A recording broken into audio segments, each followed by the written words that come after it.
नमस्ते। हम सब रोजाना कचरा तो पैदा करते ही हैं, पर कभी सोचा है कि आखिर ये सब जाता कहाँ है? आज हम वेस्ट मैनेजमेंट यानी अपशिष्ट प्रबंधन का एक पूरा टूल किट खोलने वाले हैं और देखेंगे कि जमीन पर बढ़ते इस प्रदूषण की चुनौती से हम निपटते कैसे हैं। और देखिए, ये एक ऐसा सवाल है ना जो हम सबसे जुड़ा हुआ है।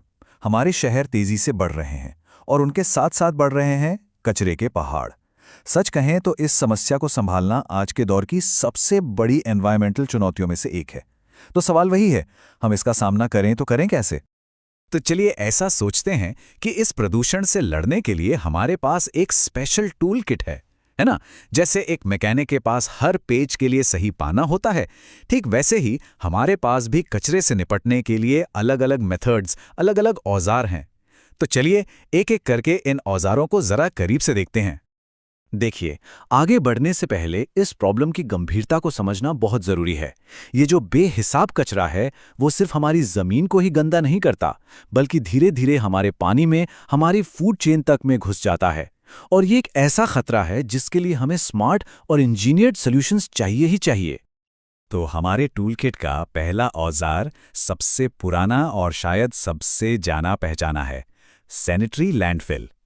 दशकों से हमारे कचरे को नज़र से दूर, दिमाग से दूर रखने का ये सबसे आम तरीका रहा है।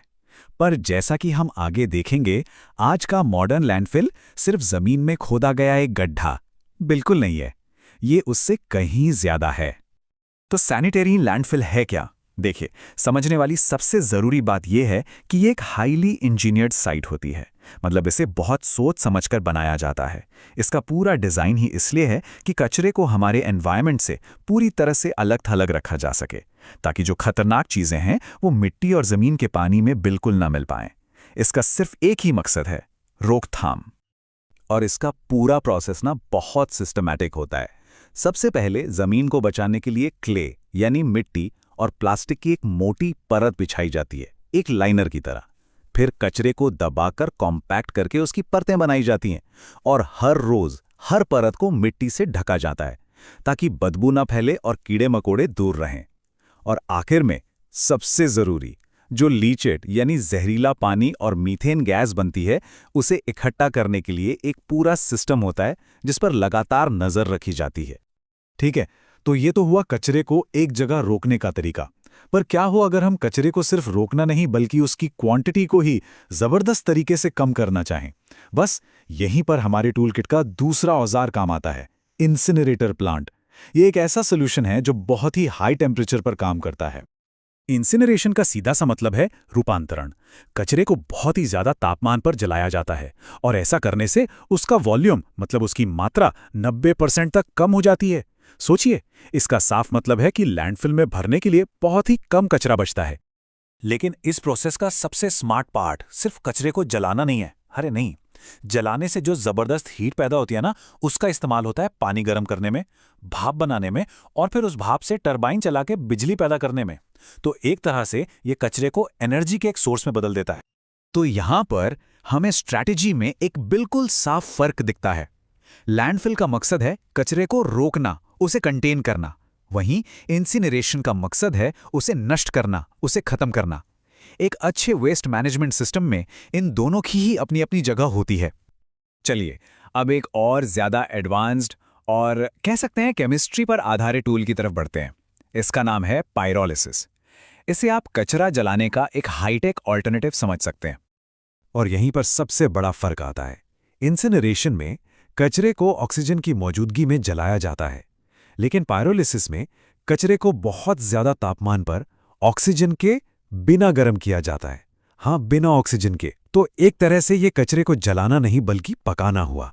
और इसी वजह से यहां एक बिल्कुल अलग तरह का केमिकल रिएक्शन होता है। पायरोलिसिस के बारे में जो सबसे कमाल की बात है वो ये है कि ये कचरे को सिर्फ खत्म नहीं करता, ये उसे कीमती रिसोर्सेज में बदल देता है। इससे सिन गैस और बायो ऑयल जैसे बाय प्रोडक्ट्स निकलते हैं जिनका इस्तेमाल ईंधन यानी फ्यूल के तौर पर हो सकता है। मतलब कचरा एक नए रॉ मटेरियल का सोर्स बन जाता है ना दिलचस्प? और अब आते हैं हमारे टूल किट के आखिरी औजार पर, और ये शायद इन सब में सबसे नेचुरल, सबसे कुदरती है, कंपोस्टिंग। यहाँ हम किसी मशीन या केमिकल का नहीं, बल्कि ऑर्गेनिक कचरे को रिसाइकल करने के लिए सीधे सीधे प्रकृति की अपनी शक्ति का इस्तेमाल करते हैं। सही मायनों में कंपोस्टिंग एक बहुत ही खूबसूरत प्रोसेस है। इसमें हम कुदरत की मदद से कचरे को ब्लैक गोल्ड यानी काला सोना बनाते हैं। रसोई से निकला गीला कचरा हो या बाग बगीचे के पत्ते, ये सब मिलकर एक ऐसी खाद में बदल जाते हैं जो पोषक तत्वों से भरपूर होती है और मिट्टी में नई जान डाल देती है। ये एक बहुत ही सीधा साधा नेचुरल साइकिल है। बस हरी चीजें जैसे सब्जियों के छिलके और भूरी चीजें जैसे सूखे पत्ते, इनका सही मिक्सचर चाहिए। थोड़ी सी हवा यानी ऑक्सीजन मिलती रहे और फिर माइक्रो ऑर्गेनिजम्स यानी छोटे छोटे जीव अपना काम शुरू कर देते हैं, और कुछ ही वक्त में कचरा एक ऐसी चीज में बदल जाता है जो हमारी मिट्टी को और भी ज्यादा उपजाऊ बना देती है। तो हमने 4 बिल्कुल अलग अलग औजार देख लिए: लैंडफिल, इंसिनरेशन, पायरोलिसिस और कंपोस्टिंग। लेकिन सवाल ये है कि ये कैसे तय हो कि किस काम के लिए कौन सा टूल सही है? चलिए इन चारों की एक सीधी सीधी तुलना करके देखते हैं। ये टेबल देखिए सारी कहानी को एक नजर में बयां कर देती है। एक तरफ लैंडफिल है जिसका काम है रोकथाम करना, दूसरी तरफ इंसिनरेशन जो कचरे से एनर्जी बनाता है, फिर है पायरोलिसिस जो कचरे से नए संसाधन बनाता है, और आखिर में कंपोस्टिंग जो मिट्टी को बेहतर बनाती है। हर तरीके का एक अपना खास आउटपुट है। और आखिर में सबसे जरूरी बात यही है, वेस्ट मैनेजमेंट के लिए कोई एक मैजिक बुलेट या जादुई सॉल्यूशन नहीं है। बिल्कुल नहीं। सबसे स्मार्ट अप्रोच यही है कि इन सभी औजारों को मिलाकर इस्तेमाल किया जाए, एक इंटीग्रेटेड सिस्टम बनाया जाए जो किसी भी जगह की खास ज़रूरतों और वहां पैदा होने वाले कचरे के टाइप पर आधारित हो। तो जाते जाते एक सवाल ज़रूर सोचना होगा। जैसे जैसे हमारा कचरा बदल रहा है, अब ई वेस्ट है, नए नए तरह के प्लास्टिक हैं, तो हमारे इस टूल किट को भी इसके साथ कैसे बदलना होगा। एक सस्टेनेबल भविष्य के लिए वेस्ट मैनेजमेंट में लगातार इनोवेशन बहुत बहुत ज़रूरी है। हमारे साथ जुड़ने के लिए बहुत बहुत शुक्रिया।